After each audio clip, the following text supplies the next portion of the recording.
ನೋಡಿ, first of all guarantee ಕೊಡೋದ್ರಿಂದ ನಮ್ಮ ಯಾವ ರಾಜ್ಯನೂ ಇಂಪ್ರೂವ್ ಆಗಲ್ಲ. ಫಸ್ಟ್ ಆಫ್ ಆಲ್ ಇನ್ಫ್ರಾಸ್ಟ್ರಕ್ಚರ್ ಆಗಲಿ, ಎಜುಕೇಷನ್ ಆಗಲಿ, ಯಾವುದೇ ಆಗಲಿ ಗ್ಯಾರಂಟಿ ಜನರಿಗೆ ಪೂರಕ ಆಗಿರಬೇಕು. ನೀವೊಂದು ಗ್ಯಾರಂಟಿ ಅಂತ ಹೇಳ್ತೀವಿ, ಬಸ್ ಫ್ರೀ ಬಿಡ್ತೀವಿ, ಅದೆಲ್ಲ ಮಾಡಿದ್ರೆ ಯಾವ ಸ್ಟೇಟು ಇಂಪ್ರೂವ್ ಆಗಲ್ಲ. ಅದು ಕರ್ನಾಟಕದವ್ರಿಗೆ ಈಗ ಗೊತ್ತಾಗಿದೆ. ನಾವು we can't do anything. After 5 years only we can give the answer to them. ಇನ್ನು ಡೆಲ್ಲಿಯಲ್ಲಿ ಅದೇ ಥರ ಆಯಿತು. ನಿಮಗೆ ಗೊತ್ತೇ, ಕೇಜ್ರಿವಾಲು ಬೇರೆ ಬೇರೆ ಸ್ಕ್ಯಾಂಡಲಿಂದ ಅವರು ಅರೆಸ್ಟ್ ಆದರೂ ಅವರು ಹೇಳ್ಕೊಳ್ತಾ ಬಂದಿದ್ರು, ನಾವು ಗೆಲ್ತೀವಿ, ಇದು ಕೊಡ್ತೀವಿ, ಅದು ಕೊಡ್ತೀವಿ ಅಂತ. ಎಲ್ಲೂ ಅದು ವರ್ಕೌಟ್ ಆಗಲ್ಲ. ಅದು ಎಕ್ಸಾಂಪಲ್ಲು ಡೆಲ್ಲಿನೇ. ಇವತ್ತು ಕಾಂಗ್ರೆಸ್ ಬಿಡಿ, ಕಾಂಗ್ರೆಸ್ ಅವರು ಬಾಯಿ ಬಂದು ಮಾತಾಡ್ತಾರೆ, ಅದ್ರ ಬಗ್ಗೆ ನಾವೇನು ತಲೆ ಕೆಡಿಸ್ಕೊಳ್ಬೇಡ. ಅವ್ರಿಗೆ ಬಂದು this is one lesson for them. ಹಾಗೆ ದೆಹಲಿಯಲ್ಲಿ 27 ವರ್ಷದ ನಂತರ ಬಿಜೆಪಿ ಬಂದಿರೋದು, ಮೋದಿ ಹವಾ ಇನ್ನು ಕೂಡ ಉಳಿದಿದ್ಯಾ, ಅದಕ್ಕೆ ಬಂದಿದ್ಯಾ? ಮೋದಿ ಹವಾ ಫಸ್ಟ್ ಟರ್ಮ್ ಅಷ್ಟೇನು ಇಲ್ಲ, ಇವಾಗ ಸ್ವಲ್ಪ ಕಮ್ಮಿನೇ ಇದೆ. ಬಟ್ ನಡೀತಾ ಇನ್ನೂ ಒಂದು 5-6 ಇನ್ನೊಂದು 2 ಟರ್ಮ್ಸ್ಗೆ ಬಿಜೆಪಿ ಎಲ್ಲ ಕಡೆ ಬರ್ತದೆ. ಬಿಜೆಪಿ ಆಡಳಿತ ಎಲ್ಲ ಪಕ್ಷನೂ ಒಂದೇನೆ. ಅವ್ರಿಗಂತ ಇವ್ರಂತ ಏನೂ ಇಲ್ಲ. ಇವ್ರು ಬಂದರೂ ಮಾಡೋದು ಅದನ್ನೇ. ಬಟ್ ಬೇರೆ ಪಕ್ಷ ಕಂಪೇರ್ ಮಾಡಿದ್ರೆ ಇವ್ರು ಸ್ವಲ್ಪ ಬೆಟರ್ ಅಂದ್ಕೊಂಡಿದ್ದೀವಿ ಅಷ್ಟೇ.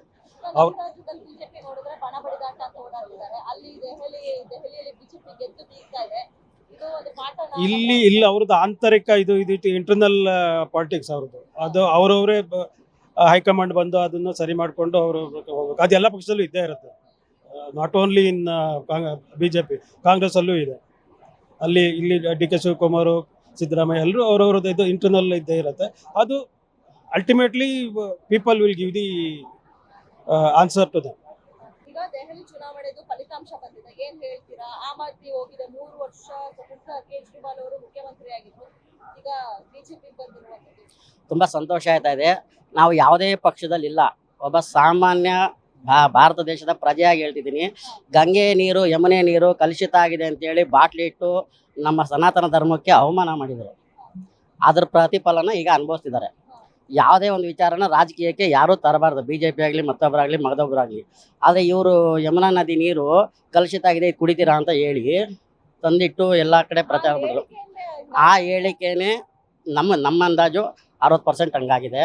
ಮತ್ತೊಂದು ವಿಶೇಷ ಅಂದರೆ, ಅವರು ಬದುಕಿದಂಥ ರೀತಿ, ಆಚೆ ನೋಡೋದಕ್ಕೆ ಇರುವಂಥ ರೀತಿ, ಒಳಗಡೆ ಇರುವಂಥ ರೀತಿ, ಅದು ಜನಕ್ಕೆ ಅರ್ಥ ಆಗಿದೆ. ಈಗ ಮೊದಲ ಥರ ಯಾರೂ ಇಲ್ಲ. ಸಿಕ್ಕಾಪಟ್ಟೆ ಮೀಡಿಯಾ ಇದೆ, ವಾಟ್ಸಪ್ ಇದೆ, ಎಲ್ಲ ಇದೆ. ಆ ಕಾರಣಕ್ಕೆ ಜನಕ್ಕೆ ಸತ್ಯ ಅರ್ಥ ಆಯ್ತಾ ಇದೆ.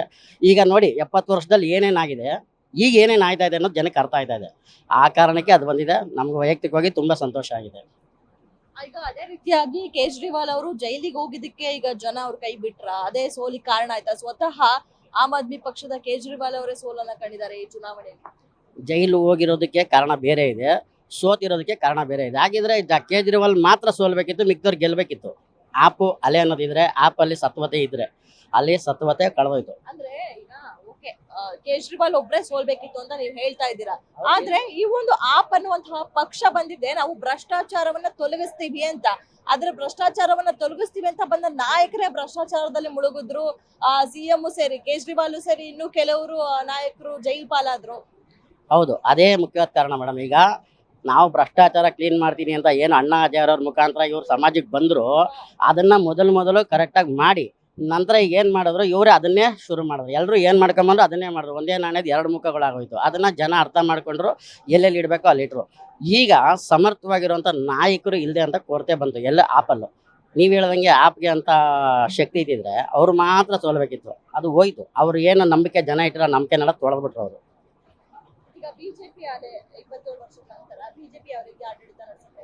ಬಿಜೆಪಿ ಅಲೆ ಅನ್ನೋದಕ್ಕಿಂತ ಒಂದು ನಂಬಿಕೆ ಆಗಿದೆ. ಯಾವ ಪಕ್ಷದಲ್ಲೂ ಆ ರೀತಿ ನಂಬಿಕೆ ಇಲ್ಲ. ಆ ಥರ ನಂಬಿಕೆ ಈಗ ಯಾವುದೇ ಒಂದು ಕಾರ್ಯಕರ್ತರಿಗೆ ಅಂತಲ್ಲ, ಒಂದು ಧರ್ಮದ್ದು, ಒಂದು ಸತ್ವದ್ದು. ಈಗ ನಾವು ಬಹುಸಂಖ್ಯಾತರು, ನಾವು ಇಲ್ಲಿ ಇದ್ದೀವಿ. ಎಲ್ಲೇ ಒಂದು ಯಾವುದೇ ಥರ ಒಂದು ಬಹುಸಂಖ್ಯಾತರ ತೊಂದರೆ ಆದರೆ ಬಿಜೆಪಿಲಿರುವಂಥ ಕಾರ್ಯಕರ್ತರೇ ಆಗಲಿ, ಅಥವಾ ಅದರಲ್ಲಿರುವಂಥ 100ಕ್ಕೆ 10% ಜನ ಬರ್ತಾರೆ. ರಾಜಕಾರಣಿಗಳಲ್ಲೇ ಆಗಲಿ, ಬೇರೆ ಯಾವುದೇ ಪಕ್ಷದಲ್ಲಿ ಯಾರೂ ಬರಲ್ಲ. ಕಾಂಗ್ರೆಸ್ಸಲ್ಲೂ ಬರಲ್ಲ, ಆಪಲ್ಲೂ ಬರಲ್ಲ, JDS ಅಲ್ಲೂ ಬರಲ್ಲ. ಇದರಲ್ಲಿ ಮಾತ್ರ ಬರ್ತಾರೆ. ಅದನ್ನು ಮನಗಂಡು ನಾನೊಬ್ಬ ಯಾವುದೇ ಪಕ್ಷದಲ್ಲೂ ಅಲ್ಲ, ನಾನೊಬ್ಬ ಸನಾತನ ಹಿಂದೂ ಆಗಿ ನಾನು ಈ ವಿಚಾರನ ಸಂತೋಷವಾಗಿ ಒಪ್ಕೊಂಡು ಹೇಳ್ತಿದ್ದೀನಿ.